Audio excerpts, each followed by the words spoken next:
Hello বন্ধুরা, আশা করি সকলে ভালো আছেন। আমার এই ছোট্ট রান্নাঘরে সকলকে স্বাগত জানাচ্ছি। আজকে আমি একটা নতুন ধরনের রেসিপি নিয়ে এসে হাজির হয়েছি।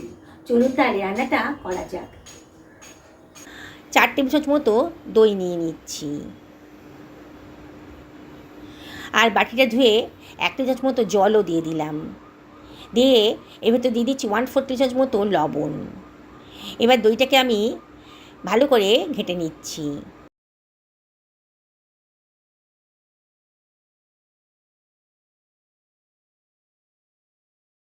ফেটিয়ে রাখা দইটার ভেতর দিয়ে দিচ্ছি সেদ্ধ করে রাখা ডিমগুলো।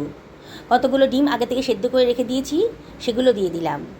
দিয়ে এবার দইয়ের সাথে ডিমগুলোকে খুব ভালো করে মাখিয়ে নিচ্ছি। আলতো হাতে মাখাতে হবে। এবার দিয়ে দিচ্ছি সেদ্ধ করে রাখা আলু। আলু আর ডিমটাকে দইয়ের সাথে খুব ভালো করে মাখিয়ে নিলাম। এবার এটাকে সরিয়ে রাখছি। একটা মশলা বানিয়ে নেব। 1.5 টেবিল চামচ মতো সাদা তিল দিয়ে দিলাম, আর দিয়ে দিচ্ছি 1 টেবিল চামচ মতো পোস্ত দানা। এবার এটাকে শুকনো অবস্থাতেই একটু গ্রাইন্ড করে নেব।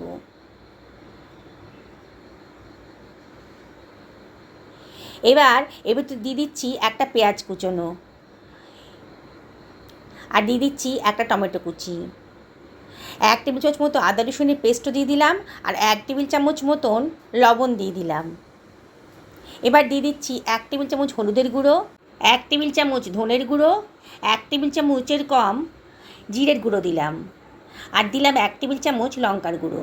লঙ্কাটা অবশ্যই আপনারা নিজেদের পছন্দ মতো দেবেন। হাফ বাটি মতো জলও দিয়ে দিলাম, ছোটো বাটির হাফ বাটির মতো জল। এবার এটাকে গ্রাইন্ড করে নিচ্ছি। দেখুন কত সুন্দর স্মুথ পেস্ট তৈরি হয়ে গেছে। সমস্ত মশলাই আমি এখানের মধ্যে দিয়ে দিয়েছি। যে কড়াইতে রান্না করব সেই কড়াইয়ের ভেতর দিয়ে দিচ্ছি ম্যারিনেট করে রাখা ডিম সেদ্ধ আর আলুটা। এর ভেতরে বেটে রাখা মশলাটা, গ্রাইন্ড করে রাখা মশলাটা দিয়ে দিলাম। দিয়ে ডিম আর আলুর সাথে খুব ভালো করে মশলাটা মাখিয়ে নিচ্ছি। সমস্ত মশলা আমি গ্রাইন্ড করে নিয়েছি, আর কোনো বাড়তি মশলা দেওয়ার দরকার হবে না। খুব আলতো হাতে এটাকে মাখিয়ে নিতে হবে। গ্রাইন্ডারটা ধুয়ে একটু জলও এর ভেতর দিয়ে দিলাম। এবার এর ভেতর দিয়ে দিচ্ছি কতগুলো কাঁচা পাকা লঙ্কা। লঙ্কাটা অবশ্যই নিজেদের পছন্দ মতো দেবেন। এবার মিনিট 5 রেস্টে রাখার পর আমি এটাকে গ্যাস ওভেনে বসিয়ে দিলাম। ঢাকা দিয়ে মিনিট 5 হাই ফ্লেমে রান্না করে নেব। দেখুন 5 মিনিট বাদে বেশ ফুটতে শুরু করেছে। আলতো হাতে এটাকে নাড়িয়ে নিতে হবে। খুব আলতো হাতে করতে হবে, নাহলে কিন্তু ডিমগুলো ভেঙে যাবে। একেবারে নতুন স্বাদের একটা রেসিপি তৈরি হয়ে যাচ্ছে আজকে। আবারও ঢাকা দিয়ে লো ফ্লেমে 5 মিনিট রান্না করে নেব।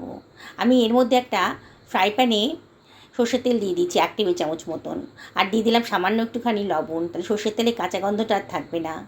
একটা কুচনো পেঁয়াজ দিয়ে দিলাম, আর দিয়ে দিচ্ছি সামান্য একটুখানি হলুদের গুঁড়ো, এটা জাস্ট কালারের জন্যে। সামান্য একটুখানি লঙ্কার গুঁড়োও দিয়ে দিলাম। দিয়ে এটাকে একটু ফ্রাই করে নিচ্ছি। অনবরত নাড়াচাড়া করতে হবে যতক্ষণ না পেঁয়াজের গায়ে একটা সুন্দর কালার এসে যায়। দেখুন খুব সুন্দর একটা কালার এসে গেছে পেঁয়াজের। এর ভেতর দিয়ে দিচ্ছি কতগুলো কারি পাতা, দারুণ সুন্দর একটা গন্ধ বেরোবে। আবারও একটু ফ্রাই করে নিচ্ছি। বন্ধুরা, রেসিপিটা বানানো একেবারেই সোজা। আপনারা হয়তো অনেকেই এই রেসিপিটা আগে কোনো দিনও ট্রাই করেননি। একদিন অবশ্যই এম করে বানান। আমার পেঁয়াজটা ভাজা হয়ে গেছে। এবার আমি ডিমের মধ্যে এই পেঁয়াজ ভাজাটা দিয়ে দিচ্ছি। তার আগে একটু নাড়াচাড়া করে নিচ্ছি। এটা একটু মাখো মাখো হবে। এবারে এর ভেতর দিয়ে দিচ্ছি সামান্য একটুখানি চিনি। টমেটোও দিয়েছি, দইও দিয়েছি, তাই ব্যালেন্স করার জন্য, স্বাদের ব্যালেন্স করার জন্য সামান্য একটু চিনি দিয়ে দিলাম। আর দিয়ে দিলাম ভেজে রাখা পেঁয়াজটা। ফ্রাই প্যানটা ধুয়ে সামান্য একটু জল এর ভেতর দিয়ে দিয়েছি। দিয়ে আবারও আলতো হাতে সব কিছু মিশিয়ে নিচ্ছি।